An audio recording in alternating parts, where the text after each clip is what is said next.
Good morning. Good morning students. तो कैसे हैं आप सब लोग? मजे में हो? घर पे एकदम सर्दी बढ़ रही है तो अपना ध्यान रखना सब लोग। लड्डू उड्डू बना रखे होंगे घर पे। चलो, कल हमने बात कर ली थी कि रॉकेट को कैसे उड़ाया जाता है, एक रॉकेट कैसे उड़ान भरता है, कौन कौन से फोर्सेस में काम करते हैं। ऊपर की तरफ वी रिलेटिव dm/dt काम करता है, नीचे की तरफ mg काम करता है। ठीक है, अगर ऊपर की तरफ जा रहा होता है तो कैसे निकालते हैं, नीचे की तरफ जा रहा होता है तो फोर्स कैसे निकालते हैं। हमने रॉकेट उड़ाना सीख लिया था। हमने एक कंटेनर का केस लिया था, कंटेनर आगे जा रहा है, किसी ने पीछे से छेद कर दिया, किसी ने नीचे छेद निकाल दिया, किसी ने आगे छेद निकाल दिया, तो उसकी स्पीड बढ़ेगी या घटेगी, ये सब आपने लास्ट लेक्चर में देख लिया है। अब हम अभी तक हमने न्यूटन एनएलएम में दो चीजों की बात कर ली है। ठीक है, मोटी मोटी बता रहा हूँ मैं आपको। बाकी वैसे तो बहुत सारे क्वेश्चंस किए हैं अपने, बहुत सारे कंसेप्ट हमने समझ लिए हैं, बहुत सारे क्वेश्चंस आपके यहाँ से नीट में जितना हमने पढ़ा है ना उसमें से काफी क्वेश्चंस आपके नीट में आते हैं। ठीक है, तो अब हम बात करने वाले हैं न्यूटन बाबा के तीसरे सत्संग की। दो सत्संग अपन ने कंप्लीट कर लिए, न्यूटन बाबा का पहला सत्संग और न्यूटन बाबा का दूसरा सत्संग। न्यूटन का पहला लॉ हमने समझ लिया, न्यूटन का दूसरा नियम हमने समझ लिया। अब न्यूटन के तीसरे नियम की बात करने वाले हैं। तो आज के लेक्चर में हम न्यूटन के तीसरे नियम के बारे में समझेंगे और उससे आगे भी बहुत सारी बातें हम करने वाले हैं। थोड़ा सा लंबा हो जाएगा लेक्चर, बट कोई नहीं, मैनेज करना। ठीक है, चलो। अगर सूरज की तरह चमकना है ना तो सूरज की तरह जलना होगा आपको। अगर एम्स में जाना है, अच्छे एमबीबीएस कॉलेज में एडमिशन लेना है तो मेहनत तो लगेगी भाई, और मेहनत करनी है। बिना मेहनत के कुछ नहीं मिलेगा। जो मेहनत से डर जाता है उसका लाइफ में कुछ भी नहीं होता। ठीक है, इसलिए मेहनत करो, इतनी लगन के साथ मेहनत करो कि आपकी जो सफलता है वो शोर मचा दे। ठीक है, चलो आज हम बात करने वाले न्यूटन की। ये देखो, मैंने यहाँ पे एम्स दिल्ली की फोटो डाल रखी है, जो बहुत से सभी ज्यादातर नीट एस्पिरेंट्स का सपना होता है कि वो एम्स दिल्ली में जाए, एम्स दिल्ली में जाके पढ़े, और ऐसी वहाँ पे क्लासेस होती है। तो चलो, अब हम न्यूटन का थर्ड लॉ की बात करने वाले हैं। न्यूटन के इस फर्स्ट लॉ के बारे में हमने पढ़ा था कि न्यूटन का फर्स्ट लॉ क्या बताता है। न्यूटन का फर्स्ट लॉ बताता है कि फोर्स क्या कर सकता है। फोर्स किसी वस्तु की स्पीड बढ़ा सकता है, किसी वस्तु की स्पीड घटा सकता है। ठीक है, किसी वस्तु की डायरेक्शन, दिशा चेंज कर सकता है। ये हमने क्लास में पढ़ लिया। ठीक है, अब हम पढ़ने वाले हैं कि फोर्स, फिर हमने पढ़ा फोर्स निकालते कैसे हैं कि सेकंड लॉ में हमने क्या पढ़ा। सेकंड लॉ में हमने पढ़ा, सेकंड लॉ में हमने पढ़ा कि F जो होता है वो dp/dt होता है। ठीक है, किसी भी वस्तु पर लगाया गया फोर्स उसके संवेग में परिवर्तन की दर के बराबर होता है। संवेग में परिवर्तन की दर F vector equal to dp/dt, इसको संवेग में परिवर्तन की दर बोलते हैं। ठीक है, अब थर्ड लॉ की बात करते हैं। देखो सिंपल सा है थर्ड लॉ, कुछ नहीं है थर्ड लॉ में, सिर्फ इतना सी बात है, आप किसी के थप्पड़ मारोगे वो आपके थप्पड़ मारेगा। अगर आपने किसी, एक इमेजिन करो, आप अगर दीवार पे अपना हाथ मारते हो, दीवार पे जोर से मारा आपने, तो दीवार को दर्द होगा, लेकिन क्या आपको भी दर्द होगा ना भाई। दीवार पे जब आप मारोगे तो क्या आपके हाथ में चोट नहीं लगेगी? लगेगी ना, आपको भी दर्द होगा कि अरे यार लग गई यार। ठीक है, तो ऐसा क्यों हुआ? ऐसा इसलिए हुआ क्योंकि आपने क्या, जितना दीवार पे फोर्स लगाया, मान लो ये दीवार है, जितना आपने दीवार पे फोर्स लगाया, अपने हाथ से जितना दीवार पे फोर्स लगाया, दीवार भी उतना ही फोर्स आपके हाथ पर लगाती है। जितना फोर्स आपने दीवार पे लगाया, दीवार अपोजिट डायरेक्शन में, विपरीत दिशा में उतना ही फोर्स आप पर लगाती है। ठीक है, जैसे कि मान लो आपने किसी के गाल पे चाटा मारा। अब किसी की गाल पे अगर चाटा मारोगे तो उसके तो दर्द होगा गाल पे, लेकिन क्या आपके हाथ में भी दर्द होगा ना, आपको भी लगेगा कि यार मेरे भी लगी है। क्यों? क्योंकि जितना फोर्स आपने उसके गाल पे लगाया उतना ही फोर्स आपके हाथ पर, उतना ही बल आपके हाथ पर भी लगेगा। ठीक है, अगर मैं इस हाथ पर इस हाथ को मारूंगा तो जितना फोर्स मैंने इस हाथ पर लगाया उतना ही फोर्स मेरे इस हाथ पर भी लगा। तो जितना बल हम किसी वस्तु पर लगाते हैं उतना ही बल वो वस्तु भी हम पर लगाती है, लेकिन विपरीत दिशा में लगाती है। जैसे कि मान लो मैंने किसी वस्तु को, जैसे कि मान लो ये है, ठीक है, ये कोई वस्तु है, इस पर मैंने F फोर्स लगाया। ठीक है, ये कोई वस्तु रखी हुई है सरफेस पे M मास की, इस पर मैंने अगर M फोर्स लगाया तो ये वस्तु भी उतना ही फोर्स मेरे पे लगा रही होगी। ठीक है, तो इसी को बोलते हैं न्यूटन का तीसरा लॉ, कि जितना बल किसी वस्तु पर लगाया जाता है, वस्तु हम पर उतना ही बल विपरीत दिशा में लगाती है। देखो मैं किधर लगा रहा था, मैं इस दिशा में बल लगा रहा हूं, मेरे पे बल किधर लग रहा है, इस दिशा में। ठीक है, इसको क्रिया प्रतिक्रिया के नियम भी बोलते हैं। ठीक है, तो कहने का तात्पर्य क्या है? कहने का तात्पर्य यह है कि यदि किसी वस्तु पर जितनी क्रिया की जाती है, मैंने F फोर्स लगाई, मैंने F फोर्स लगाया, मैंने कितनी क्रिया की? F क्रिया की। तो विपरीत दिशा में हम पर भी प्रतिक्रिया होगी उतने ही बल की। मतलब इतना सिंपल समझो यार, किसी वस्तु पर अगर किसी वस्तु पर अगर एफ फोर्स लगाओगे, वो वस्तु भी आप पर एफ फोर्स लगाएगी, ठीक है, बस दिशा में विपरीत होगा, ठीक है। जैसे कि देखो मैंने लिखा भी है, न्यूटन के अनुसार प्रत्येक क्रिया की परिमाण में बराबर तथा दिशा में विपरीत सदैव एक प्रतिक्रिया होती है। इसे क्रिया प्रतिक्रिया का नियम भी कहते हैं, एक्शन रिएक्शन लॉ भी कहते हैं, ठीक है। एक्शन रिएक्शन, एक्शन रिएक्शन, इसे एक्शन रिएक्शन लॉ भी कहते हैं। देखो भाई, एक बात बता देता हूँ मैं आप लोगों को, अपना टेलीग्राम चैनल है फिजिक्स पोडियम के नाम से,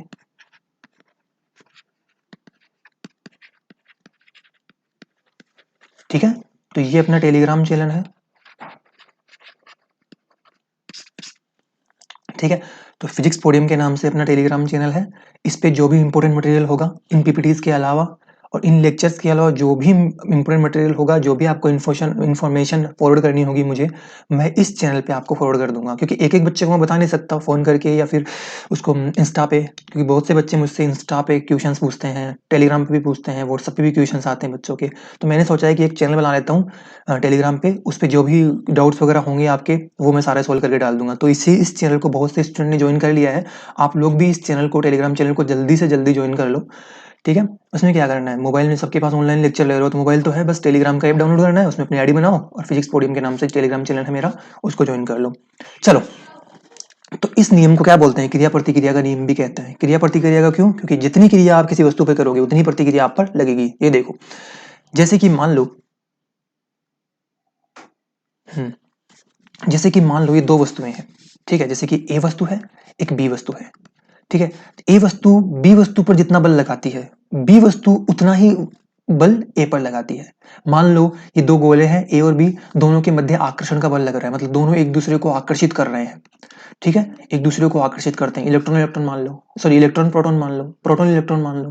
तो ये एक दूसरे को क्या कर रहे हैं, आकर्षित कर रहे हैं। तो जितने बल से ये ए वस्तु बी को आकर्षित कर रही होगी, अच्छा मुझे बताओ ए के द्वारा बी पर लगाया गया फोर्स क्या होगा, बताओ मुझे कि ए के द्वारा बी पर कितना फोर्स लगाया जाएगा। रिलेटिव में पढ़ा है मैंने, फोर्स मतलब ए बी पर कितना फोर्स लगाएगा। अच्छा, यहां पर देखो, समझने की कोशिश करो, यहां पर ऑब्जर्वर कौन है, ऑब्जर्वर कौन है, प्रेक्षक कौन है। एफ मतलब ए जो है वो बी पर बल लगा रहा है, मतलब देख कौन रहा है, ए देख रहा है ना कि हाँ भाई मैं बी पे बल लगा रहा हूं। काम कौन कर रहा है, ए कर रहा है। तो मैंने आपको रिलेटिव में पढ़ाया था, जो देख रहा होता है, जो काम कर रहा होता है, वो प्रेक्षक होता है। तो यहां पर अगर मैं बोलूं कि ए के द्वारा बी पर लगाया गया फोर्स कैसे लिखोगे, तो ए के द्वारा बी पर लगाया गया बल कैसे लिखोगे, प्रेक्षक कौन है, ए। जो प्रेक्षक होता है वो बाद में आता है, ठीक है, और जो वस्तु होती है वो पहले आती है। तो एफ किसने लगाया बल, ए ने, तो ये बाद में आएगा, किस पर लगाया, बी पर। ये देखो, तो मतलब जितना फोर्स ये ए वस्तु बी पर लगा रही है उसको कैसे लिखेंगे, एफ बी ए वेक्टर। अच्छा, बी के द्वारा ए पर लगाया गया फोर्स उसको कैसे लिखोगे, एफ ए बी। अब क्रिया प्रतिक्रिया नियम के अनुसार हम जानते हैं भाई कि जितना बल ए बी पर लगा रहा है उतना ही बल बी ए पर लगा रहा है। मतलब एफ ए बी वेक्टर का परिमाण एफ बी ए वेक्टर के परिमाण के बराबर होगा और दिशा विपरीत होगी। तो मतलब क्या मैं लिख सकता हूं कि एफ, ये मैंने क्या लिख रखा है मैं बता देता हूं आपको कि F12 वेक्टर, सॉरी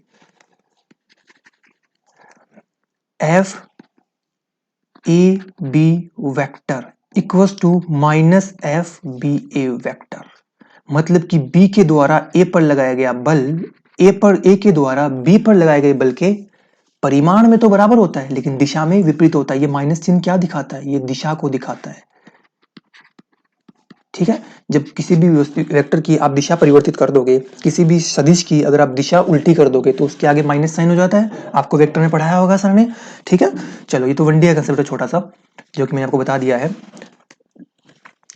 अगर दो वस्तुएं चाहे एक दूसरे को आकर्षित कर रही हो चाहे एक दूसरे को प्रतिकर्षित कर रही हो, याद रखना, दो वस्तुएं चाहे एक दूसरे को आकर्षित कर रही हों चाहे प्रतिकर्षित कर रही हों, उनके द्वारा उनके मध्य जो बल होता है वो परिमाण में समान होता है और विपरीत दिशा में होता है, मतलब विपरीत दिशा में होता है एक दूसरे की। जैसे कि यहाँ पर तो ये आकर्षित कर रही थी, ऊपर वाले डायग्राम में देखो आप, ऊपर वाले डायग्राम में जो ए वस्तु थी वो बी को आकर्षित कर रही थी और बी वस्तु ए को आकर्षित कर रही है। नीचे वाले में ए वस्तु बी को प्रतिकर्षित कर रही है और बी वस्तु ए को प्रतिकर्षित कर रही है, लेकिन परिमाण तो यहाँ पर भी सेम होने वाला है कि ए के द्वारा बी पर लगाया गया प्रतिकर्षण बी के द्वारा ए पर लगाए गए प्रतिकर्षण की हमेशा बराबर लेकिन दिशा में विपरीत होगा। ठीक है, चलो अब हम न्यूटन की गति के तीसरे नियम के बारे में थोड़ा आगे पढ़ते हैं। इसके कुछ महत्वपूर्ण बिंदुओं के बारे में अपन बात करते हैं, कुछ कुछ क्या क्या इंपॉर्टेंट पॉइंट्स आपको याद रखने हैं। अच्छा देखो भाई, मैंने क्या बोला कि जितना बल एक वस्तु दूसरी वस्तु पर लगाएगी उतना ही बल वो दूसरी वाली वस्तु उस पहली वाली वस्तु पर लगाएगी। मतलब अगर आप किसी के चांटा मारोगे तो गाल भी आप पर कुछ ना कुछ फोर्स लगा रहा होगा, कुछ ना कुछ बल लगा रहा होगा। मैंने रॉकेट पढ़ाया था आपको, रॉकेट पढ़ाया था आपको, रॉकेट में क्या बोला था भाई आपसे कि रॉकेट जो होता है ऊपर की तरफ जाता है। ठीक, क्यों जाता है? क्योंकि नीचे से गैस निकल रही होती है। ठीक है, नीचे से गैस v रिलेटिव स्पीड से निकल रही होती है, तो जब नीचे से गैस निकलेगी भाई, नीचे से गैस निकल रही होगी तो ऊपर की तरफ एक बल लगाएगी। ये न्यूटन के थर्ड नियम पर ही आधारित है रॉकेट का उड़ना।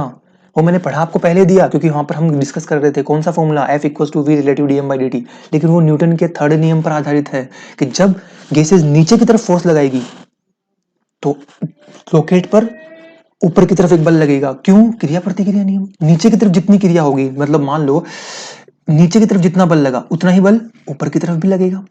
कितना लगेगा? v relative d m by d t, और इसी के कारण हमारा रॉकेट ऊपर जाता है। एक इमेजिन करो, जब आप बंदूक से गोली निकालते हो, बंदूक से हम कोई गोली फायर करते हैं तो जिस स्पीड से बंदूक से गोली बाहर निकलती है उतना ही बल हमारे हाथ पर भी लगता है ना। क्यों? क्योंकि जितनी क्रिया आगे हुई उतनी प्रतिक्रिया पीछे हुई, तो जितना बल आगे गोली पर लगाया बंदूक ने उतना ही बल गोली ने भी बंदूक पर लगाया पीछे की तरफ। तो क्रिया प्रतिक्रिया नियम हर जगह हर जगह लागू होता है। ठीक है, याद रखना इस बात को। चलो पहला पॉइंट हम डिस्कस करते हैं।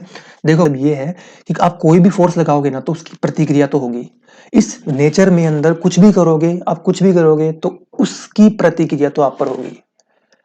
ठीक है, आप कुछ भी करो उसकी प्रतिक्रिया आप पर होगी। तो हम ये नहीं बोल सकते कि मैंने किसी वस्तु पर बल लगा के छोड़ दिया बस वही बल है। आपने किसी वस्तु पर बल लगाया होगा तो उसकी प्रतिक्रिया हो रही होगी, आप पर हो रही होगी, किसी और पर हो रही होगी।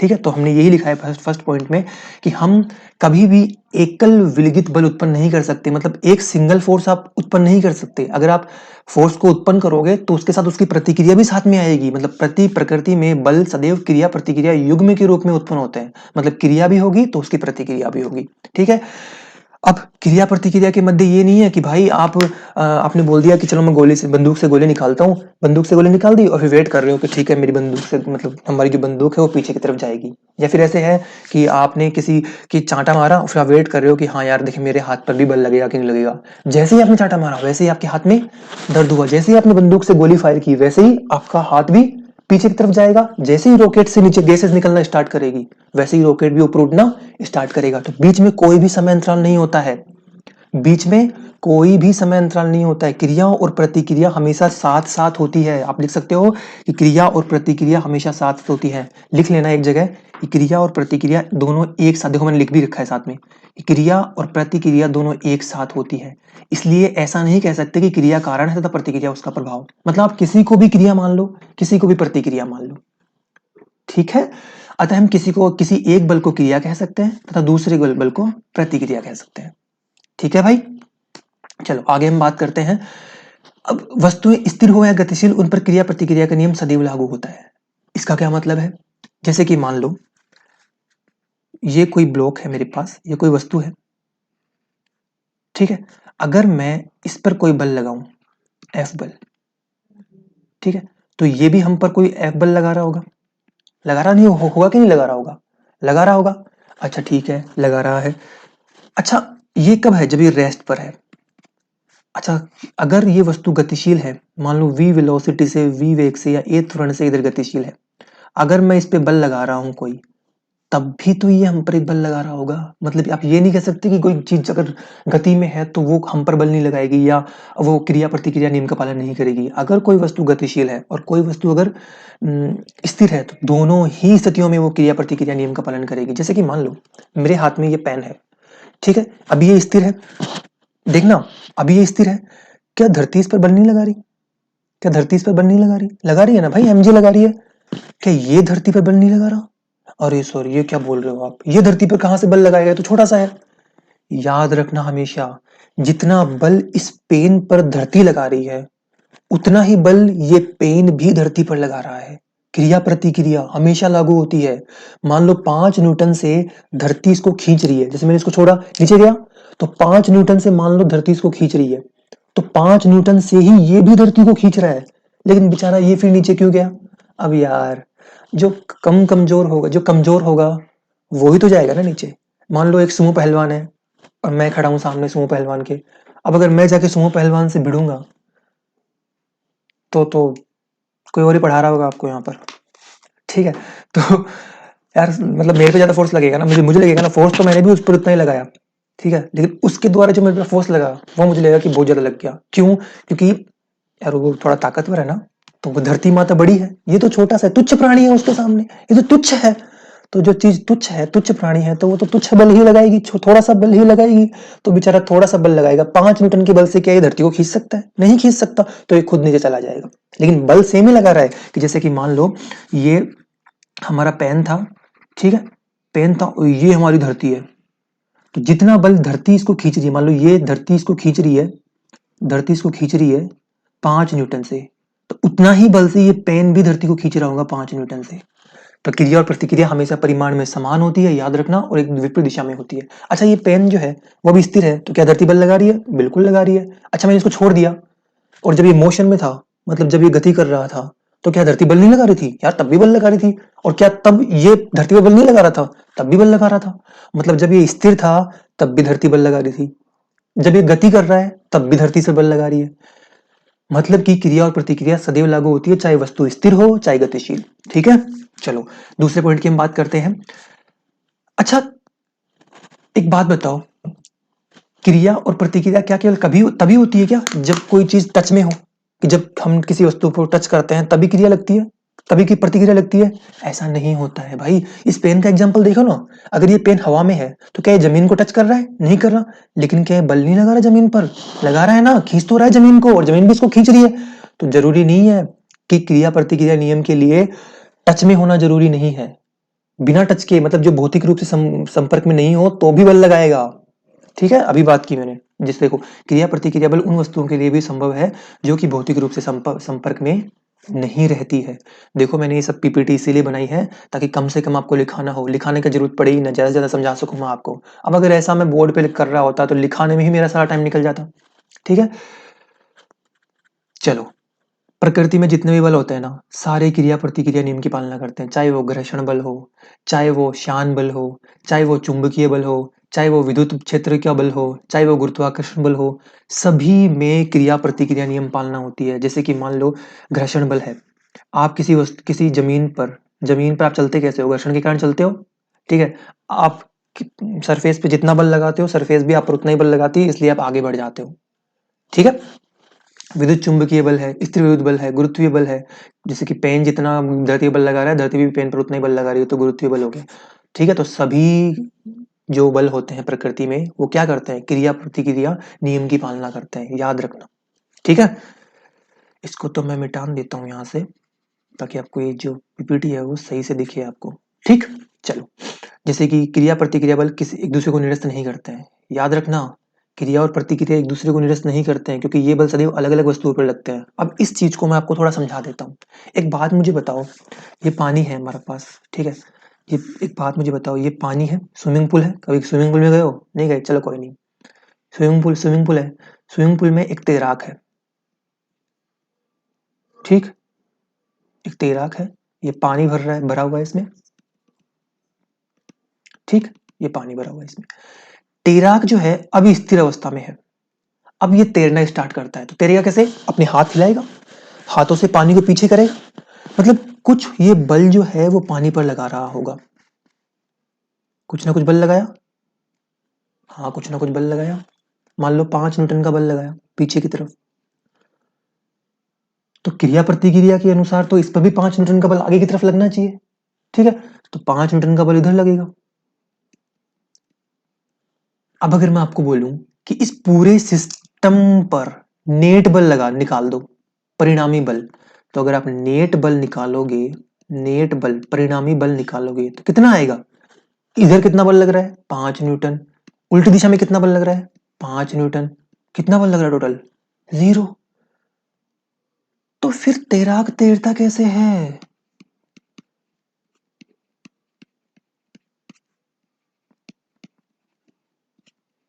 जब बल ही 0 लगा रहा है कि जितना बल उसने पीछे लगाया उतना ही बल आगे लग गया, तो मतलब 5 न्यूटन उसने पीछे लगाया उतना ही 5 न्यूटन आगे लग गया, तो मतलब तो वो तैरना ही नहीं चाहिए। परिणामी बल तो शून्य हो गया ना भाई, पीछे की तरफ 5 लगाया, आगे की तरफ 5 लग गया, परिणामी बल शून्य, तो तैरना ही नहीं चाहिए। लेकिन ये तब होगा जब एक ही वस्तु पर बल लग रहा होगा। जैसे कि तैराक ने पीछे की तरफ 5 न्यूटन बल लगाया, 5 न्यूटन तैराक पानी पर ही आगे लग गया, तो तैराक आगे नहीं जाएगा। लेकिन इस सिचुएशन में होता क्या है कि तैराक ने 5 न्यूटन पीछे की तरफ बल लगाया, किस पर लगाया? पानी पर लगाया, तो प्रतिक्रिया किस पर हुई? तैराक पर। मतलब जितना बल 5 न्यूटन मान लो तैराक ने पानी पर लगाया, तो उतना 5 न्यूटन बल पानी पर ही नहीं लगा वापस। क्रिया प्रतिक्रिया हमेशा अलग अलग वस्तुओं पर होती है, इसने क्रिया किस पर की? पानी पर, तो प्रतिक्रिया किस पर लगी? तैराक पर, तो 5 न्यूटन का बल किस पर लगा? तैराक पर। इसलिए तैराक तैरता है भाई, इसलिए गलत हो जाता है। नेट बल यहाँ पर 0 नहीं होगा, ठीक है, यहाँ पर नेट बल कितना होगा? 5 न्यूटन का होगा। तैराक ने 5 न्यूटन का बल किस पर लगाया? पानी पर, तो पानी ने 5 न्यूटन का बल किस पर लगाया? तैराक पर, तो तैराक आगे चला गया। मतलब क्रिया प्रतिक्रिया सदैव अलग अलग वस्तुओं पर होती है। अगर एक ही वस्तु पर होती तो ये क्या हो जाता? नेट बल 0 हो जाता। और जब नेट बल 0 हो गया तो वस्तु गति ही नहीं करती। जैसे कि मान लो ये कोई ब्लॉक है, ठीक है, अगर एक ही वस्तु मान लो, इधर से मैंने एफ बल लगाया, इधर से मैंने एफ बल लगाया। अगर ये रेस्ट पर है, पहले स्थिर अवस्था में है, अगर जितना बल मैंने इधर से लगाया, जितना बल मैंने इधर से लगाया उतना बल इधर लगा दिया, तो क्या हमारी वस्तु कहीं जाएगी? नहीं जाएगी, वो तो स्थिर पड़ी रहेगी, क्योंकि उस पर जितना बल इधर से लग रहा है उतना बल इधर से लग गया। तो नेट बल कितना हो गया? 0। जब नेट बल 0 हो गया, जैसे कि नेट बल अगर मैं यहाँ पे निकालना चाहूं, तो F माइनस एफ कितना हो गया? 0। तो वस्तु कहीं जाएगी नहीं। लेकिन ये तब होता है जब एक ही वस्तु पर बल लगे। लेकिन क्रिया प्रतिक्रिया में क्या होता है? सदैव अलग अलग वस्तु पर बल लगता है।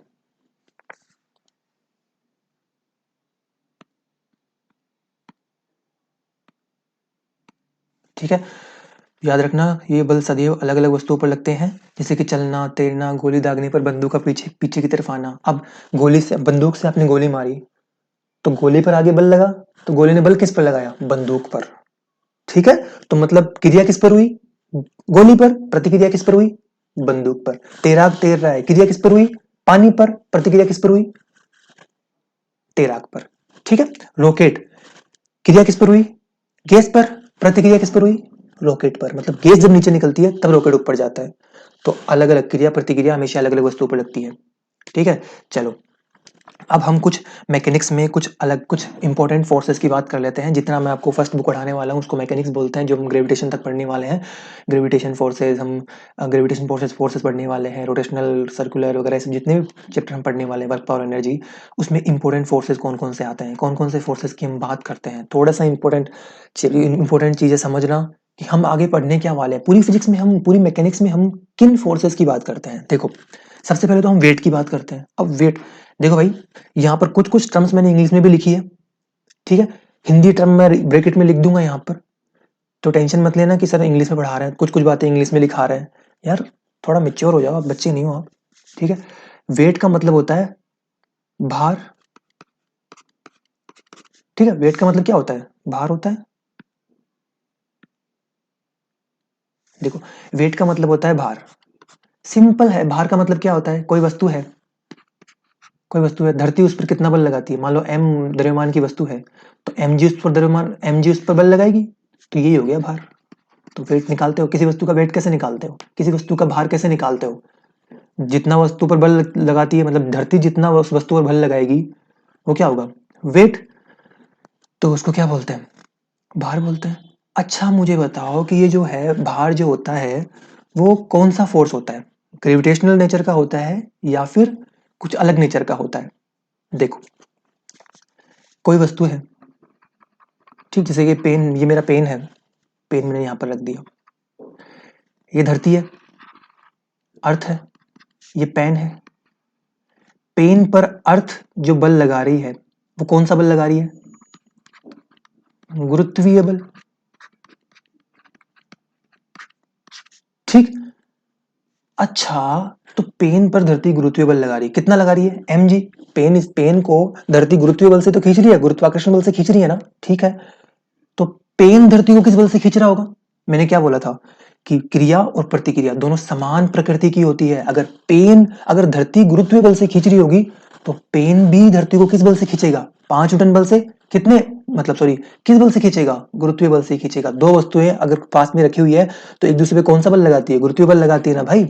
प्रत्येक वस्तु दूसरी वस्तु को गुरुत्वीय बल से अपनी ओर आकर्षित करती है, उसे गुरुत्वाकर्षण कहते हैं, ठीक है। तो जब अगर पेन पर धरती गुरुत्वीय बल लगा रही है वेट पर, तो उतना ही बल ऊपर की तरफ लग रहा होगा, प्रतिक्रिया हो रही होगी, कौन सी? वही गुरुत्वीय बल। मतलब धरती भी गुरुत्वीय बल लगा रही है और पेन भी गुरुत्वीय बल ही लगा रहा है धरती को खींचने के लिए, ठीक है। तो ये जो वेट है वो कौन से नेचर का हो गया? प्रकृति क्या हो गई? इसकी प्रकृति हो गई गुरुत्वीय की। जो हमारा वेट होता है बाहर निकालते हैं वो गुरुत्वीय प्रकृति का होता है। दूसरी बात, अब नॉर्मल रिएक्शन की बात करते हैं। मैकेनिक्स में आप नॉर्मल रिएक्शन पढ़ने वाले हो, अभी तक आपने नहीं पढ़ी होगी। अब हम पढ़ने वाले हैं नॉर्मल रिएक्शन। नॉर्मल रिएक्शन होती क्या है? इसको हम स्पर्श बल भी बोलते हैं। जब किसी वस्तु को स्पर्श किया जाता है तो वो वस्तु उतना ही बल हमारे ऊपर लगाती है, तो उसे बोलते हैं स्पर्श बल, ठीक है। समझ लेते हैं थोड़ा। इसको मैं एन रिएक्शन से लिख रहा हूं और आप भी इसको नॉर्मल रिएक्शन से ही याद रखें। वैसे इसको स्पर्श बल भी बोलते हैं, स्पर्श बल भी इसको कहते हैं, ठीक है। स्पर्श बल, देखो ये गुरुत्वाकर्षण बल कौन से प्रकृति का हो गया? मैं ऊपर लिख देता हूं, गुरुत्वीय प्रकृति का, ठीक है। अच्छा, नॉर्मल रिएक्शन कैसे लगती है समझना थोड़ा सा। नॉर्मल रिएक्शन, ये नॉर्मल रिएक्शन जैसे कि मान लो आप किसी वस्तु को किसी सतह पर रखते हो, जैसे कि ये m द्रव्यमान की वस्तु है, आपने किसी सतह पर इसको रख दिया, ठीक है। अब नीचे की तरफ धरती इस पर क्या बल लगा रही होगी? mg। अरे नीचे की तरफ mg बल लग रहा होगा ना इस पर। अब नीचे की तरफ अगर mg बल लग रहा होगा इस पर, तो ये जो है धरती है, ये जो धरती है, अच्छा मुझे बताओ, सतह जो है वो उस पर प्रतिक्रिया बल लगाएगी, तो ऊपर की तरफ इस पर एक बल कार्य कर रहा होगा। सतह पर रखा हुआ है ना ये, तो जब धरती इसको चीज को खींचेगी, धरती इस ब्लॉक को नीचे खींच रही होगी, तो ये जो ब्लॉक है, ये जो वस्तु है, क्या इस धरती पर दबाव नहीं लगा रहा होगा? दबाव नहीं लगा रहा होगा। जैसे कि आप अगर किसी सतह पे खड़े होते हो तो वो जो आपके पैरों के नीचे की सतह है वो दबती नहीं है? नीचे दबती है ना, तो मतलब यहां पर ये सतह कुछ ना कुछ नीचे दब रही होगी, और जब दबने पर जो बल लगाएगी, जब आप किसी सतह पर खड़े होते हो, जैसे कि मान लो मैं इस टच पैड के ऊपर मैंने कुछ अपना हाथ रख दिया। अब टच पैड पे अगर मैंने हाथ रख दिया तो मेरा जो हाथ है वो इस टच पैड पे कुछ ना कुछ बल लगा रहा होगा, नीचे की तरफ इसको दबा रहा होगा। तो भाई बुरा मान जाएंगे ना सरफेस, वो क्या बोलेगी? मैं भी तेरे पे बल लगाऊंगी। तो जब इसने इस पे बल लगाया तो ये धरती भी, ये जो सरफेस है वो भी तो इस पे बल लगाएगी ना। तो देखो उसे बोलते हैं नॉर्मल रिएक्शन। जो सतह हमारे ऊपर बल लगाती है उसे बोलते हैं नॉर्मल रिएक्शन। स्पर्शी बल, नाम से देखो ना, स्पर्श बल मतलब स्पर्श के कारण लगने वाला बल। तो एन नॉर्मल रिएक्शन क्यों लगा? क्योंकि यहां पर इसने इस सरफेस को दबाया। अब अगर मैं आपसे पूछना चाहूं, जरा दिमाग लगा के सोचना कि जो स्पर्शी बल होता है वो कौन सा बल होता है? गुरुत्वीय नेचर का होता है, गुरुत्वीय प्रकृति का होता है, या कोई और प्रकृति का होता है? सोचो, थोड़ा दिमाग लगाओ कि जो नॉर्मल रिएक्शन है, मैंने जो नॉर्मल रिएक्शन बनाई है, ये कब लगा? जब यहाँ की सतह दबी, यहाँ की सतह दबी। तो जब सतह दबती है तो ये नॉर्मल रिएक्शन लगी इस पर, इस ब्लॉक की सतह पर ना, कि ये जो नॉर्मल रिएक्शन होती है वो विद्युत चुंबकीय बल होता है। याद रखना, विद्युत चुंबकीय बल होता है। कैसे कैसे होता है? विद्युत चुंबकीय बल बोलते हैं इलेक्ट्रोमैग्नेटिक, इलेक्ट्रोमैग्नेटिक। ये कैसे हुआ? देखो मैं इसको थोड़ा जूम करके दिखा रहा हूं आपको इस सरफेस को। ये हमारा ब्लॉक है, ठीक, ये हमारा ब्लॉक है। नीचे इस पर धरती माँ बल लगा रही है, तो धरती माँ के बल के कारण नीचे जाएगा, एकदम से नीचे जाएगा, तो नीचे सरफेस रखी हुई है। अब भाई सरफेस ने तो इसका कुछ नहीं बिगाड़ा ना, तो सरफेस पे बिना मतलब में क्यों बल लगा रहा है? इस पे धरती माता बल लगा रही है mg का, तो धरती माता बल लगा ना। ये धरती की सतह पे क्यों बल लगा रहा है भाई? तो धरती की सतह बुरा मान जाएगी। कैसे? देखो यहाँ पर ये जो सरफेस है, ये जो सतह है इस ब्लॉक की, इस वस्तु की, उसमें कुछ ना कुछ परमाणु अणु होंगे, प्लस माइनस प्लस प्लस। अच्छा, जो हमारी धरती की सतह है उसमें भी परमाणु अणु कुछ होंगे, मॉलिक्यूल्स होंगे, plus minus plus plus minus. तो जब ये आराम से रखा हुआ था, मान लो ब्लॉक, ठीक है, जब ये जो ब्लॉक है, इस ब्लॉक की जो नीचे की सरफेस है, जब ये धरती को दबाएगी, देखो धरती को जब दबाएगी, धरती को जब दबाएगी तो दोनों के परमाणुओं के बीच की दूरी घटेगी। जैसे कि ये ब्लॉक का सरफेस है, ये नीचे धरती का सरफेस है, जब ये इसको दबा रहा होगा, जब ये इसको दबा रहा होगा तो इनके बीच की दूरी घटेगी। और जब दो परमाणुओं के बीच की दूरी घटती है तो क्या उनके बीच में प्रतिकर्षण बल नहीं लगेगा? क्या उनके बीच की दूरी घट रही है तो वो एक दूसरे को प्रतिकर्षित नहीं करेंगे? करेंगे ना।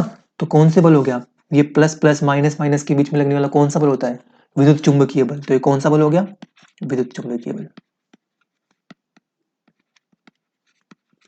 ठीक है, तो याद रखना जो नॉर्मल रिएक्शन होती है वो कौन सा बल होता है? विद्युत चुंबकीय बल होता है। अच्छा, टेंशन बताओ। टेंशन जो आपने सेकंड बुक में पढ़ा रहे हैं, सर मनोज सर आपको पढ़ा रहे हैं, टेंशन तनाव पढ़ाया होगा सर ने कि तनाव, तनाव जो होता है, जैसे मान लो आप किसी रस्सी को अगर खींचोगे, ये कोई रस्सी है और इस रस्सी को अगर आप एफ बल लगा के खींच रहे हो, दोनों दिशाओं में आपने एफ बल लगाया, ठीक है, तो दोनों दिशाओं में अगर आपने एफ बल लगाया तो इसके जो परमाणु अणु होते हैं, जैसे कि प्लस है माइनस है प्लस है माइनस है, इस रस्सी के जो परमाणु होते हैं, जैसे कि मान लो ये पेन है, इसमें कुछ ना कुछ परमाणु अणु होंगे। मैं जब इनको पकड़ के खींचूंगा तो क्या ये एक दूसरे से दूर होना चाहेंगे? ये जो आराम से हाथ में हाथ डाल के बैठे हुए हैं कि हाँ यार दोस्त यार तुम मुझसे दूर मत जाना, अपन उनको दूर कर रहे हैं, और जब हम उनको दूर करेंगे तो क्या वो एक दूसरे से दूर होना चाहेंगे? नहीं होना चाहेंगे। तो जब हम इधर की दिशा में बल लगाएंगे तो उतना ही बल ये विपरीत दिशा में क्रिएट करेंगे, उतना ही बल ये विपरीत दिशा में लगाएंगे, जिसको हम टेंशन बोलते हैं। ठीक है, जिसको हम टेंशन बोलते हैं। अगर हमने एफ बल इधर लगाया तो रस्सी भी विपरीत दिशा में बल लगाती है। क्यों लगाती है? क्योंकि उसके जो परमाणु है अंदर के वो एक दूसरे से दूर नहीं होना चाहते। बताओ कौन सा बल है? चुंबकीय बल है, गुरुत्वाकर्षण बल है, या विद्युत चुंबकीय बल है? याद रखना ये भी विद्युत चुंबकीय बल है। क्यों? क्योंकि परमाणु अणुओं के बीच में लग रहा है। ठीक है, तो विद्युत चुंबकीय बल है, विद्युत चुंबकीय। तो टेंशन भी विद्युत चुंबकीय बल है। चलो अब हम स्प्रिंग फोर्स की बात करते हैं। जब किसी स्प्रिंग को खींचते हो, ये मान लो आपके सामने कोई स्प्रिंग है, ठीक, इस पे अगर आपने इधर से एफ बल लगा के खींचा, इस पे अगर आपने एफ बल लगा के खींचा तो सेम टेंशन जैसा ही होता है। ये जो परमाणु होते हैं वे एक दूसरे से दूर नहीं जाना चाहते, तो ये भी विद्युत चुंबकीय बल है। ठीक है, अब हम बात करते हैं फ्रिक्शन की। फ्रिक्शन मतलब घर्षण, घर्षण घर्षण की बात करते हैं हम। जब आप किसी सरफेस पर चलते हो भाई तो आप पर घर्षण लगता है। ठीक है, तो याद रखना फ्रिक्शन की बात कि फ्रिक्शन भी एक विद्युत चुंबकीय बल होता है। ठीक है, इसको समझाऊंगा मैं जब हम फ्रिक्शन पढ़ेंगे, तब ढंग से समझाऊंगा। अभी याद रखो कि फ्रिक्शन भी एक विद्युत चुंबकीय बल होता है। ठीक है, तो ऊपर का एक जो इसमें बल है, वेट है, जो भार है हमारा, वो कौन सा बल होता है? गुरुत्वीय बल। बाकी जो नीचे के चार बल हैं वो कौन से बल हैं? विद्युत चुंबकीय बल। ये आपके नीट में आया हुआ है, आपसे आपको चार ऑप्शन दे देंगे। ज्यादातर बच्चे क्या था, किसमें गलत गलत करते हैं? नॉर्मल रिएक्शन में। वो उनको क्या लगता है कि अच्छा नॉर्मल रिएक्शन तो धरती लगा रही है ऊपर की तरफ, तो वो गुरुत्वीय बल होगा। नहीं, वो गुरुत्वीय बल नहीं होगा। वो कौन सा बल होगा? विद्युत चुंबकीय बल होगा। ठीक है, तो याद रखना आगे से। अब हम किसी भी बॉडी की फ्री बॉडी डायग्राम बनाना सीखते हैं कि सर ये फ्री बॉडी डायग्राम क्या होता है। फ्री बॉडी डायग्राम क्या होता है? पहले तो मैं आपको सिर्फ छोटा सा कंसेप्ट है, कुछ नहीं है फ्री बॉडी डायग्राम। मैं जो फिजिक्स पढ़ाऊंगा ना, सब पूरी इजी बना के पढ़ाऊंगा आपको। सारी चीज आपको इजी लगेगी, कोई चीज आपको डिफिकल्ट नहीं लगेगी। ठीक है, और अपने को सिर्फ समझ समझ के पढ़ना है, अपने को रट्टाबाजी नहीं करनी है। पहली क्लास में बोला था रट्टाबाजी नहीं करनी, जो रट्टाबाजी करेगा उसका कुछ नहीं होने वाला। फिजिक्स फील की चीज है, फिजिक्स को फील करके पढ़ो, समझ के पढ़ो। रट्टेबाजी की चीज नहीं है फिजिक्स की, हाँ चीज चीज समझ में नहीं आ रही तो उसको रट लिया। अरे भाई समझने की कोशिश तो करो, आपको समझ में आएगी। ठीक है, चलो अब हम मुक्त पिंड आरेख की बात करने वाले हैं, फ्री बॉडी डायग्राम। इसको शॉर्ट में एफबीडी भी बोलते हैं। हमारे जितने भी क्वेश्चंस होंगे फिजिक्स के, ज्यादातर मैकेनिक्स के ज्यादातर क्वेश्चनों में आपको एफबीडी बनानी पड़ेगी। अब एफबीडी क्या होती है मास्टर? ये क्या नई चीज आ गई? फिजिक्स होती क्या है? देखो एफबीडी कुछ नहीं होती, किसी भी वस्तु पर बल लगाया जाता है। मान लो जैसे कि कोई वस्तु है, उस पर आपने बल लगाया, कोई वस्तु रखी है, मैं बल नहीं लगाया, कोई वस्तु रखी है सरफेस पे, मतलब स्थिर रखी है, m द्रव्यमान की कोई वस्तु है, आराम से रखी है, बैठी है। उस वस्तु पर जितने भी बल लग रहे हैं वो सारे दिखा दो। एक ऐसा चित्र बनाओ, एक ऐसा नीट एंड क्लीन चित्र बनाओ जिसमें उस वस्तु पर लगने वाले सारे बलों को दिखा दो। बस वो एफबीडी हो गया, free body diagram. Free body का मतलब क्या हुआ? मुक्त बॉडी, मतलब मोहमाया से कोई मतलब नहीं है, दुनियादारी से कोई मतलब नहीं है, भाई मेरे ऊपर जितना बल लग रहा है ना सब कुछ दिखा दो। तो इस जैसे मान लो मैंने सरफेस पर ये वस्तु रख रखी है, ठीक है। अब मुझे एक बात बताओ, इस वस्तु पर कौन से बल कार्य कर रहे हैं? कौन से बल कार्य कर रहे हैं? अगर ये रखी हुई है तो एक तो नीचे धरती इसको खींच रही होगी, ठीक। एक तो नीचे धरती इसको खींच रही होगी, कितने से? इसका द्रव्यमान इंटू जी, एमजी से नीचे धरती इसको खींच रही होगी। अब सरफेस पे रखी हुई है तो सरफेस को दबा रही होगी, तो सरफेस इस पर कुछ ना कुछ, ये जो सतह है इस पे कुछ ना कुछ ऊपर की दिशा में, विपरीत दिशा में क्या लगाएगी? Normal reaction. तो एक कौन सा बल लग रहा है? एक लग रहा है नॉर्मल रिएक्शन। तो दो ही तो बल लग रहे हैं, एक तो नॉर्मल रिएक्शन लग रही है, एक एमजी लग रही है। बस ये हो गया इसका फ्री बॉडी डायग्राम, खत्म। बस कुछ नहीं है। फ्री बॉडी डायग्राम का मतलब है किसी वस्तु पर जितने भी बल लग रहे हैं ना सबको दिखा दो, किसी वस्तु पर जितने भी बल लग रहे हैं ना सबको दिखा दो। ये थोड़ी मैंने बीच में लिख दिया है।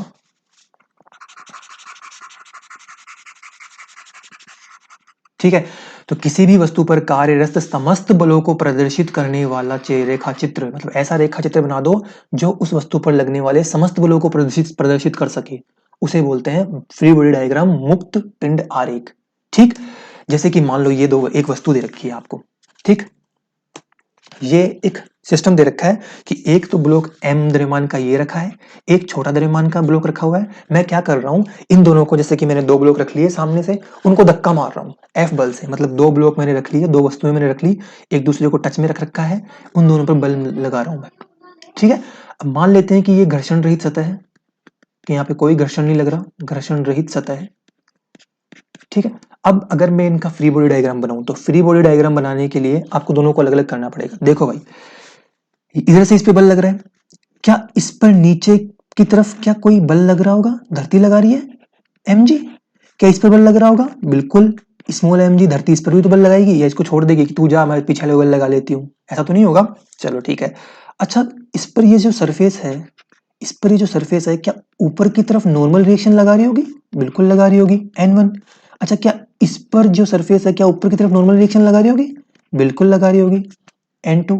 तो अच्छा, जब ये वाला ब्लॉक और ये वाले ब्लॉक पे मैं इधर की तरफ से बल लगा रहा हूं, तो क्या ये वाला ब्लॉक इस छोटे वाले ब्लॉक को यहां से टच नहीं कर रहा? टच नहीं कर रहा? कर रहा है ना टच। तो टच कर रहा होगा तो इस पे कुछ बल लगा रहा होगा। अरे भाई, अब दो डिब्बों को रखो साथ में,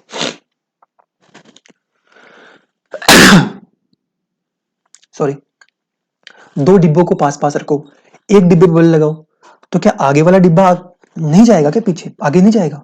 मतलब जो दो डिब्बों को रख रखा है आपने, पीछे वाले बल लगाओगे तो क्या आगे वाला आगे नहीं जाएगा? क्यों गया? क्योंकि जो बीच में उनकी सरफेस है ना, उसने आगे वाले पे बल लगा दिया। मतलब मैंने अगर यहां से बल लगाया तो इस बल ने इस पे बल लगाया, इस ब्लॉक ने इस पे बल लगाया। कहां से लगाया? इस सरफेस से। तो मान लेते हैं कैपिटल एम इस पर स्मॉल एफ बल लगा रहा है, तो उतना ही बल छोटा वाला भी तो लगाएगा ना बड़े पर, क्रिया प्रतिक्रिया। तो उतना ही बल ये छोटा वाला भी इस पर लगाएगा। बस ये सारे बल लगा दिए मैंने, दिखा दिए सारे बल, जितने भी बल हो सकते थे इस डायग्राम में मैंने सारे बल दिखा दिए। देखें, लगाओ, बनाओ, फ्री बॉडी बनाओ। तो अगर मैं एफ बी डी बनाऊं एम ब्लॉक की, बड़े वाले ब्लॉक की, तो ये मेरे पास एक बड़ा ब्लॉक है, ठीक। इसको मिटा लो। ठीक है, ये तो मेरे पास एक बड़ा ब्लॉक है कैपिटल एम द्रव्यमान का, ठीक है। इसके ऊपर नीचे की तरफ लग रही है कैपिटल एम जी, ऊपर की तरफ नॉर्मल रिएक्शन n1, और इधर की तरफ एक स्मॉल f लग रहा है। क्यों? कौन लगा रहा है? छोटा वाला ब्लॉक लगा रहा है ना, टच कर रहा है। जहां पर भी टचिंग होगी ना, जहां पर भी स्पर्श होगा वहां पर नॉर्मल रिएक्शन आएगी। तो ये जो स्मॉल f है ना, स्मॉल f, ये भी नॉर्मल रिएक्शन ही है, स्पर्श बल ही तो है ये भी तो स्पर्श बल ही है, क्योंकि जहां ये स्पर्श के कारण लग रहा है। ठीक है, अच्छा चलो छोटे वाले ब्लॉक की बनाओ। छोटे वाला ब्लॉक जो है स्मॉल है, छोटा बाबू, बड़े वाले बाबू पे तो सारे निकाल लिए अपने, अब छोटे बाबू पे निकालते हैं। छोटे वाले बाबू पे एक तो इधर की तरफ स्पर्श के कारण स्मॉल एफ लग रहा है, नीचे धरती माँ लगा रही है एम जी, और ऊपर की तरफ कितना बल लग रहा है? N2 देखो दिखाया ना मैंने यहाँ पर N2। अच्छा क्या इनके अलावा कोई बल लग रहा है? नहीं यार, इनके अलावा तो कोई बल नहीं रहा। बस ये हो गई इसकी एफबीडी, ये हो गई इसकी एफबीडी। क्या एफबीडी बनाना सीख लिया? चलो अब मैं वेट की वापस थोड़ी सी बात कर लेता हूँ। वेट क्या होता है भाई? वेट धरती जिस बल से हमको खींचती है, धरती जिस बल से किसी वस्तु को खींचती है, जैसे कि मान लो ये कोई वस्तु है, ठीक है, इस पर धरती कितना बल लगाएगी? mg। अगर इसका मास m है, स्मॉल m है, तो इस पे धरती क्या बल लगाएगी? mg ऑन बॉडी बाई अर्थ। क्या ये वस्तु, क्या ये पेन, मान लो ये पेन है, ये पेन धरती, इस पेन को धरती खींच रही है, तो क्या ये पेन धरती को नहीं खींचेगा? अभी 2 सेकंड पहले, 2 मिनट पहले आपको समझाया था सारी बना के, तो ये वही चित्र है, वो डायग्राम मैंने दिखा दिया आपको, ठीक है। तो ये सब कुछ लिख रखा है मैंने कि weight is the gravitational force with which the earth pull an object. कि मतलब कि भार क्या होता है? भार क्या होता है? भार एक गुरुत्वाकर्षण बल है। भार एक गुरुत्वाकर्षण बल है जिससे कि वस्तु को धरती द्वारा खींचा जाता है, ठीक है। तो लिख लेना कि भार एक गुरुत्वाकर्षण बल है।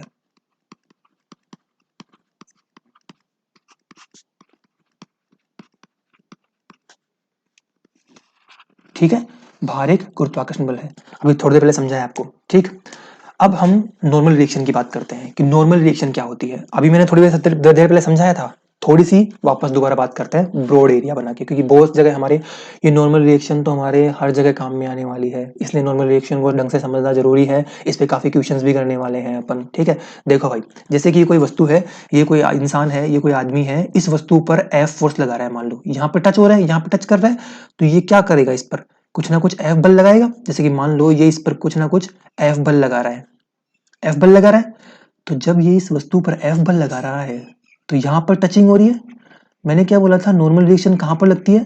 जहां पर सरफेस से टच करता है। जैसे कि मान लो मेरे पास टच पैड है, अगर मैं इस पे हाथ यहाँ पर रखा तो मेरे पर नॉर्मल रिएक्शन कहाँ लगेगी?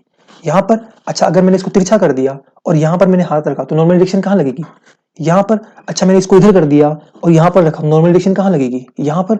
तो जहां पर भी सतह से संपर्क होता है वहां पर नॉर्मल रिएक्शन लगती है। क्यों? क्योंकि सतह के परमाणु दबते हैं। अब यहाँ पर ये बंदा है, ये बंदा जो है यहाँ पर बल लगा रहा है, तो यहाँ के जो इस सतह के परमाणु है वो दब रहे होंगे, और जब दब रहे होंगे तो कौन सा बल लगाएंगे? Normal reaction. इलेक्ट्रोमैग्नेटिक नेचर का होता है ना विद्युत चुंबकीय बल का। तो जब ये इधर बल लगाएगा तो इस पर भी एक बल लगेगा। कितना बल लगेगा? एन।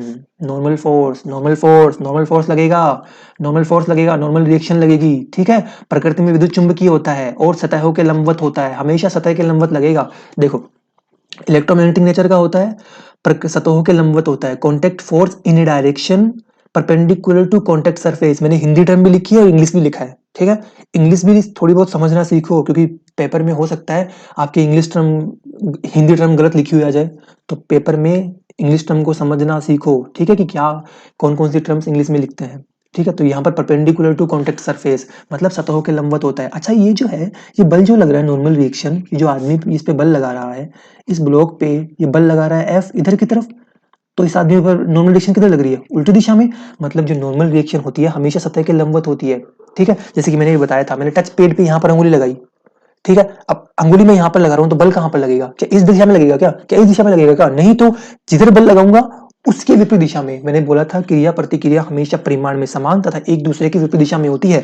तो यहाँ पर अगर एफ फोर्स अगर इस दिशा में लग रहा है तो क्रिया प्रतिक्रिया किस दिशा में लगेगी? इस दिशा में, मतलब हमेशा अपोजिट। तो सरफेस, जहां जिस सरफेस पर भी आप बल लगा रहे हो, जिस सतह पर भी आप बल लगा रहे हो, उस सरफेस के, उस सतह के लंबवत दिशा में जो बल लगेगा वो होता है नॉर्मल रिएक्शन, ठीक है। तो हमेशा नॉर्मल रिएक्शन सतहों के लंबवत होगा।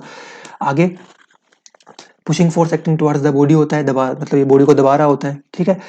एक्शन रिएक्शन पे हमेशा क्रिया प्रतिक्रिया नियम का पालन करता है, ठीक है। ये तो सब बता दिया था मैंने आपको। Normal reaction can not pull an object. अच्छा एक बात बताओ, धरती किसी वस्तु पर, कोई m मास की वस्तु है, m द्रव्यमान की वस्तु है, उस पर नीचे की तरफ धरती बल लगा रही है mg। तो ये धरती की जो सतह है वो ऊपर की तरफ कुछ ना कुछ बल लगा रही होगी, n, ठीक है, n बल लगा रही होगी।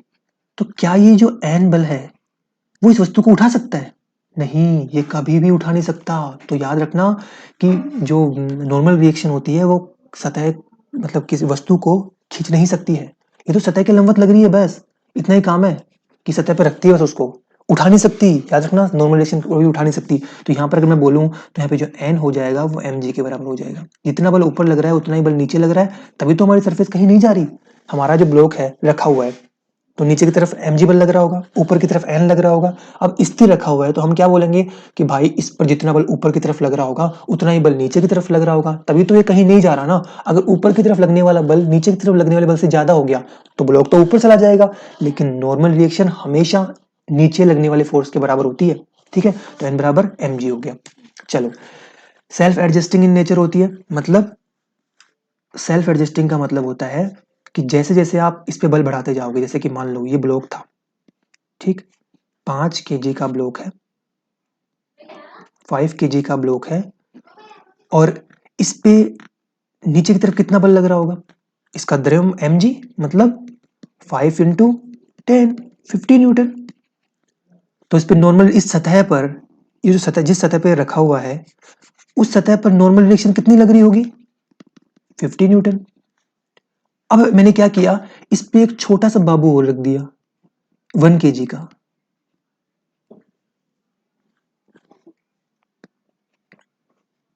मैंने क्या किया, इस पर एक केजी का ब्लॉक और रख दिया। तो बताओ अब इस सरफेस पर ऊपर से कितना दबाव आ रहा है, एक तो 5 केजी ये रखा हुआ है, एक केजी ये रखा हुआ है, तो इस सरफेस पर नीचे की तरफ कितना टोटल बल लग रहा है, बताओ। 50 केजी तो ये और 1 केजी ये भी तो है, तो टोटल बल कितना लग रहा है, 50 प्लस 10, 60 न्यूटन। तो ऊपर की तरफ नॉर्मल रिएक्शन कितनी लगेगी, 60 न्यूटन। तो याद रखना, जितना बल उस सरफेस पे लगेगा, उस सतह पर जितना बल नीचे की तरफ लग रहा होगा उतना ही बल ऊपर की तरफ लगेगा। ठीक है, चलो अब ये भी याद रखना कि भाई नॉर्मल रिएक्शन कभी नेगेटिव नहीं हो सकती है। ठीक है, मैक्सिमम वैल्यू हमेशा जीरो ही होगी, नॉर्मल रिएक्शन कभी नेगेटिव नहीं हो सकती है। चलो एग्जांपल्स करते हैं, एग्जांपल ज्यादा समझ में आएगा। ये मैंने आपको एग्जांपल दे रखा है, इसमें आपसे पूछा है कि नॉर्मल रिएक्शन निकाल के बता दो। देखो भाई, इसका मास कितना है m, तो धरती इस पर क्या बल लगा रही होगी, नीचे की तरफ, नीचे की तरफ कितना बल लगा रही होगी धरती, इसका द्रव्यमान इंटू जी। अच्छा, इस सतह पर ये रखा हुआ है, तो क्या ये सतह ऊपर की तरफ कोई बल नहीं लगा रही होगी, क्यों लगा रही है, क्योंकि ये सतह दब रही है, तो जब कोई चीज दबती है तो वो विपरीत दिशा में बल लगाएगी, तो इस सतह पर ऊपर की तरफ कितना बल लगेगा, एन। क्या ये एन जो है वो इसको ऊपर खींच सकता है, अभी भी हमने पढ़ा है कि नॉर्मल रिएक्शन किसी वस्तु को खींच नहीं सकती है, तो ये ब्लॉक हमारा स्थिर अवस्था में रहेगा, तो मतलब ऊपर की तरफ लगने वाला बल नीचे की तरफ लगने वाले बल के बराबर हो जाएगा, तभी वस्तु स्थिर अवस्था में रहती है। तो नॉर्मल रिएक्शन कितनी आ गई, mg के बराबर। चलो दूसरा क्वेश्चन करते हैं, ये एक ब्लॉक है, इंक्लाइंड प्लेन का क्वेश्चन है। ठीक है, अच्छा बताओ इसमें नॉर्मल रिएक्शन कहां पर लगेगी, नीचे लगेगी, साइड में लगेगी, कहां पर लगेगी। मैंने क्या बोला, नॉर्मल रिएक्शन हमेशा सतह के लंबवत लगती है, नॉर्मल रिएक्शन हमेशा सतह के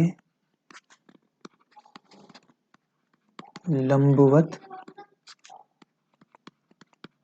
लगती है। ठीक है, तो नॉर्मल रिएक्शन हमेशा सतह के लंबवत लगती है। अच्छा, तो इस सतह के लंबवत लग रही होगी नॉर्मल रिएक्शन, जहां पर ये ब्लॉक इसको टच कर रहा है। अच्छा, ये ब्लॉक इसको टच कर रहा है, इस सतह को टच कर रहा है, तो नॉर्मल रिएक्शन शायद इधर लग रही होगी। ठीक, अच्छा इसका मान भी निकाल के बता दो। अच्छा ठीक है, तो नॉर्मल रिएक्शन जो लगेगी वो हमेशा सतह के लंबवत लगेगी। अच्छा सतह की, सर इस नॉर्मल रिएक्शन का मान तो बता दो, आपने यहाँ तो निकाल के बता दिया कि n बराबर mg होगा, चलो यहाँ पर भी निकाल के बताओ कि नॉर्मल रिएक्शन कितनी आएगी। चलो निकालते हैं। हमेशा धरती इस ब्लॉक पर, धरती किधर की तरफ बल लगा रही होगी, धरती तो हमेशा नीचे की तरफ ही लगाएगी, तो इस ब्लॉक पर नीचे की तरफ mg लग रहा होगा।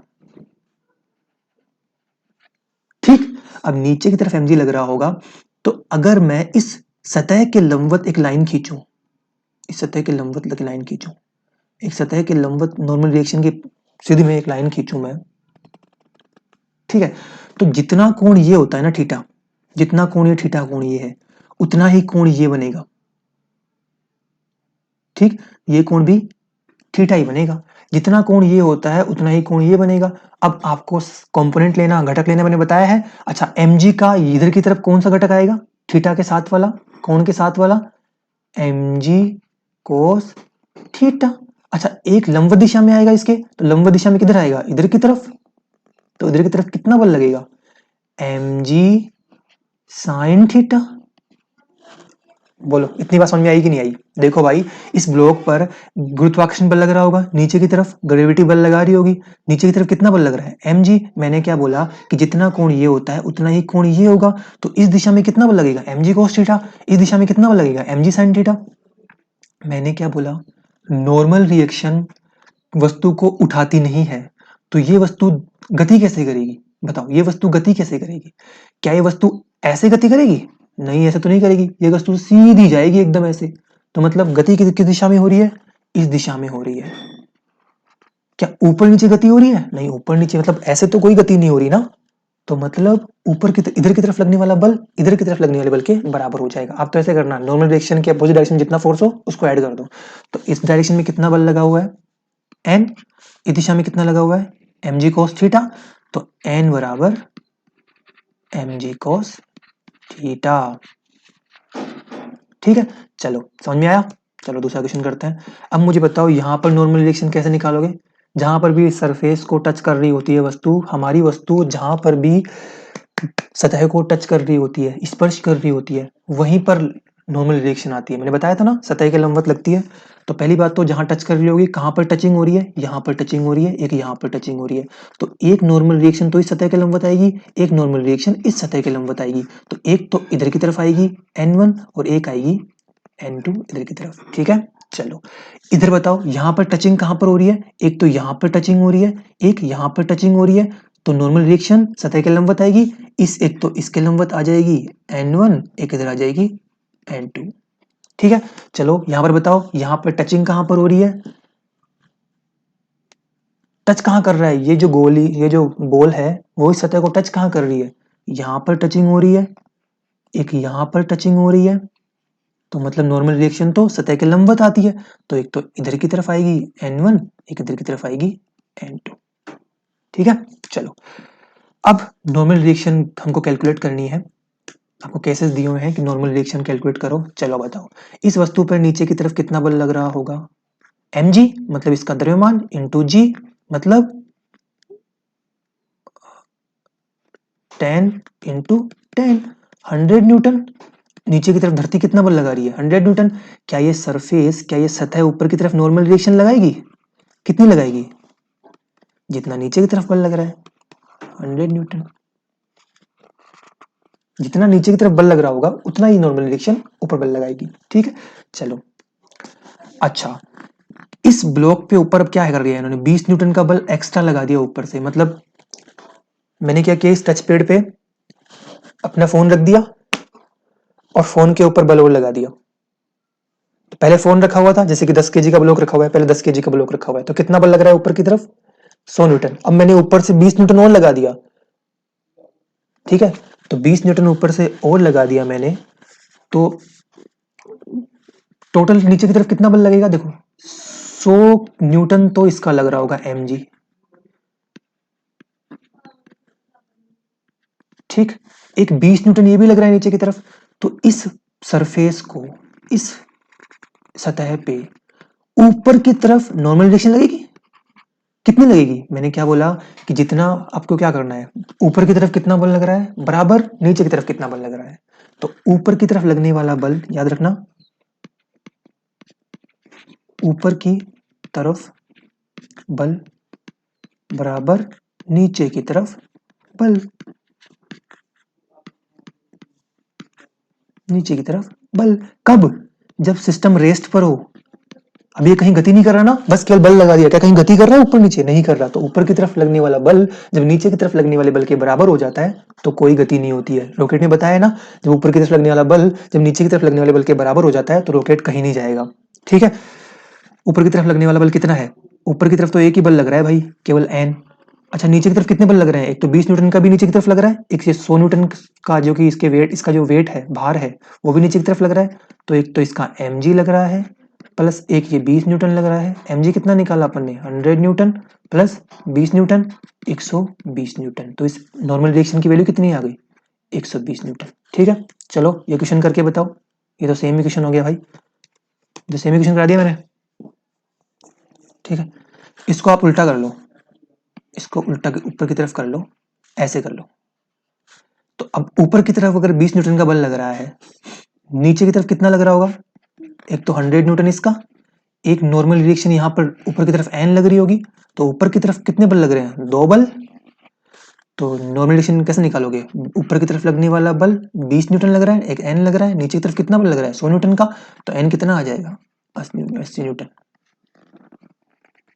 ठीक है, चलो एक ये वाला क्वेश्चन करते हैं कि एक 2 3 4 5 मंजिल की बिल्डिंग है, जमीन पे खड़ी है, आपसे पूछा है कि नॉर्मल रिएक्शन निकाल दो ईच सरफेस, मतलब यहाँ पर नॉर्मल रिएक्शन निकाल दो कि इस सरफेस पे नॉर्मल रिएक्शन कितनी आ रही होगी, एन ई। अच्छा, इस सरफेस पे कितनी आ रही होगी, एन डी। इस पे कितनी आ रही होगी, एन सी। और इस पे कितनी आ रही होगी, एन बी।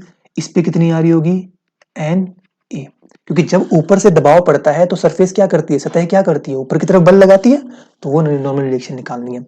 कुछ नहीं करना, ऊपर से कितना बल आ रहा है टोटल, बस वो निकाल दो आप तो। अच्छा देखो, नीचे वाली जो सतह है, ये वाली सतह है, ई सतह है, जो ई सतह है ना, ई सतह, इसके ऊपर कितना मामला रखा हुआ है, कितना द्रव्यमान रखा हुआ है, 3 kg तो ये रखा हुआ है, 1 kg ये रखा हुआ है, 5 kg ये रखा हुआ है, 1 kg ये रखा हुआ है, 2 kg ये रखा हुआ है। तो टोटल कितना द्रव्यमान रखा हुआ है, 3 + 1 4, 5 और 4 9, 10 11 12 kg वेट रखा हुआ है इस सरफेस पे। कुछ नहीं करना, उसके मास को मल्टीप्लाई कर दो जी से, तो एन ई क्या हो जाएगा, ऊपर कितना मामला रखा हुआ है, 12 kg का, इंटू जी, एम जी निकाल लिया ना मैंने, एम इंटू जी कितना हो जाएगा, 120 न्यूटन। अच्छा, एन डी निकालना है, तो इस डी सरफेस के ऊपर टोटल मामला कितना रखा हुआ है, 5 और 1 6 7 8 9, तो एन डी कितना आ जाएगा, 90 न्यूटन।